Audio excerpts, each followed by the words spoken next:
Mary Frances Berry, born February 17, 1938, is the Geraldine R. Segal Professor of American Social Thought and Professor of History at the University of Pennsylvania and the former chairwoman of the United States Commission on Civil Rights.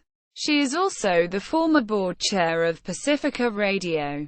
She is a past president of the Organization of American Historians, the primary professional organization for historians of the United States.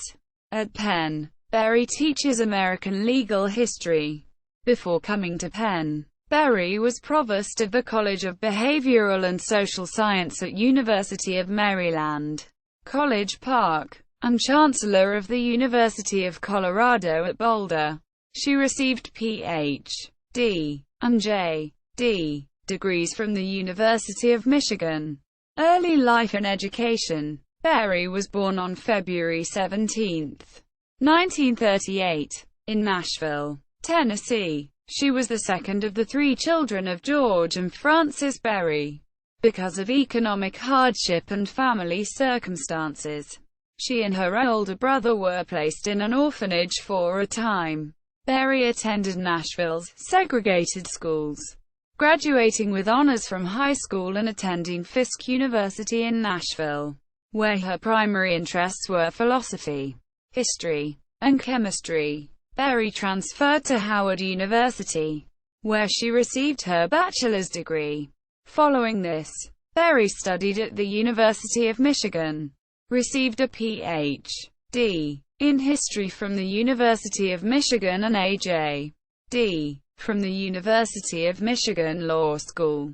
Career. Berry spent the next 6 years working at the University of Maryland, eventually becoming interim provost of the Division of Behavioral and Social Sciences. In 1976, she became chancellor of the University of Colorado in Boulder, Colorado, the first black woman to head a major research university.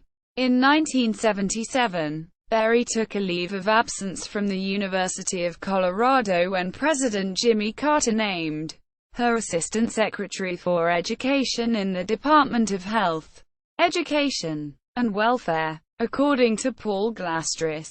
In one speech, Berry embarrassed the Carter administration by praising major aspects of the education system in Communist China. Quote, Glastris offers two other non-contemporaneous examples to bolster his argument that Berry's views did not reflect a momentary flight of harmless cultural relativism, both from a book Berry co-wrote in 1982 with John Blassingame, Long Memory: The Black Experience in America.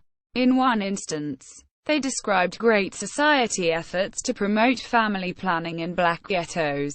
Although most historians have dismissed the claims of Afro-Americans that the United States had inaugurated a campaign of genocide against black people in the 1960s as unfounded, hysterical charges, the threat of genocide was real. It was roughly comparable to the threat faced by Jews in the 1930s.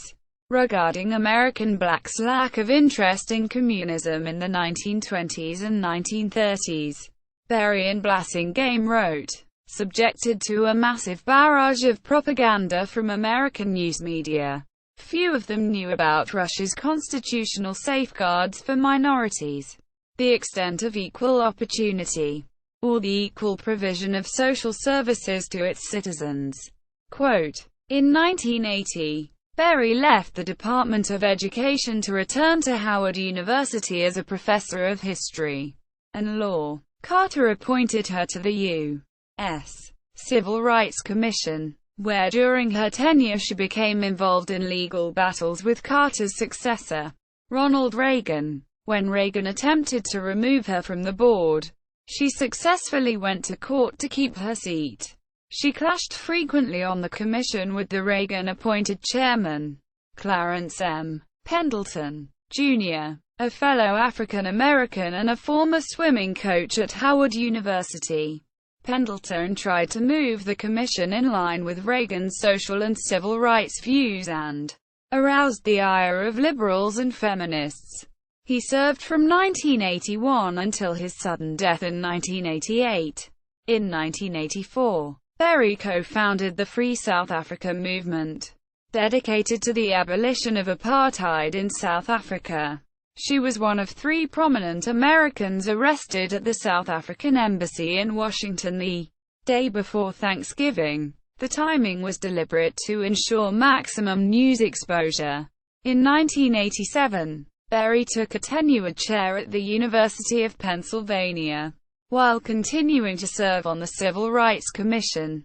In 1993, Berry booked The Politics of Parenthood, Child Care, Women's Rights, and The Myth of the Good Mother was published.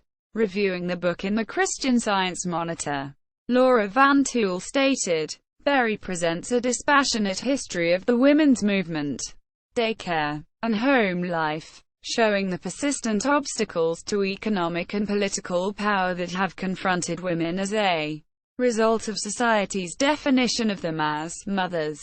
Her heavily footnoted chronology attributes the failure of the Equal Rights Amendment, the languishing of the women's movement in the 80s, and years of bickering over federal parental leave and child care bills to an unwillingness to rethink gender roles.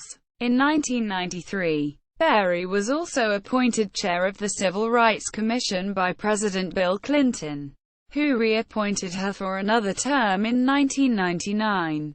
Separately from her work on the Civil Rights Commission, Berry was named chair of the Pacifica Radio Foundation's National Board in June 1997. She drew great controversy from listeners, programmers, and station staff, after she and the board attempted to modify programming in order to expand the listeners of the stations and to attract a more diverse audience. White male hippies over 50 is how Berry described the program as an audience of KPFA in Berkeley. Rumors of board actions involving the sale of flagship stations such as KPFA were widely circulated by the programmers. Unlike most public service stations, Pacifica stations hold valuable high-wattage licenses at commercial frequencies in major urban markets including New York City. In 1999, she and Pacifica's executive director Lynn Chadwick fired the station's manager and issued a gag order, threatening to fire anyone else who worked at the station who spoke of their actions. Berry thereafter ordered a lockout of all KPFA personnel, in violation of station union agreements. She then proceeded to demand the imposition of racial preferences across the board at KPFA, though she refused to meet with minority staff people at the station, who mostly disagreed with her actions. Berry's actions in connection with Pacifica Radio brought protest from free speech groups such as the ACLU. She subsequently resigned from the Pacifica board. She continued to serve as chair of the Civil Rights Commission. In 1999, Berry persuaded the Clinton administration to appoint her editor at Alfred A. Knopf, Victoria Wilson, to the commission. In 2001, she and the Democratic board members of the commission barred the seating of Peter Kirsanow, who had been appointed by President George W. Bush to replace Wilson on the commission. Kirsanow sued, claiming Wilson's tenure had expired and he had been validly appointed. Wilson won in federal district court but ultimately lost on appeal in 2002, and the court ordered the seating of Kirsanow. The dispute determined which political party would have a majority of the board's members. Berry left office before the expiration of her term in late 2004 and was succeeded by Gerald A. Reynolds. In 2009, her 9th book was published, A History of the Civil Rights Commission. Reviewing it in the New York Times, Samuel G. Friedman wrote, "Reviewing a book is not reviewing a life." For her public service on behalf of racial justice, Mary Frances Berry deserves her many accolades.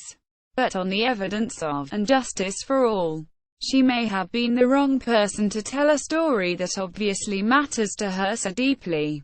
Quote, Awards and honors. Berry has received 33 honorary degrees, including an honorary L.D. from Bates College in 2001. On May 19, 2016, Dr. June Manning Thomas was named the Mary Frances Berry Distinguished University Professor of Urban Planning at the University of Michigan. Bibliography. $5 and a pork chop sandwich. Vote buying and the corruption of democracy. 2016. Power in Words. The stories behind Barack Obama's speeches. From the State House to the White House with Josh Gottheimer. 2010. And Justice for All. The United States Commission on Civil Rights and the Struggle for Freedom in America. 2009. My Face is Black is True. Callie House and the Struggle for Ex-Slave Reparations.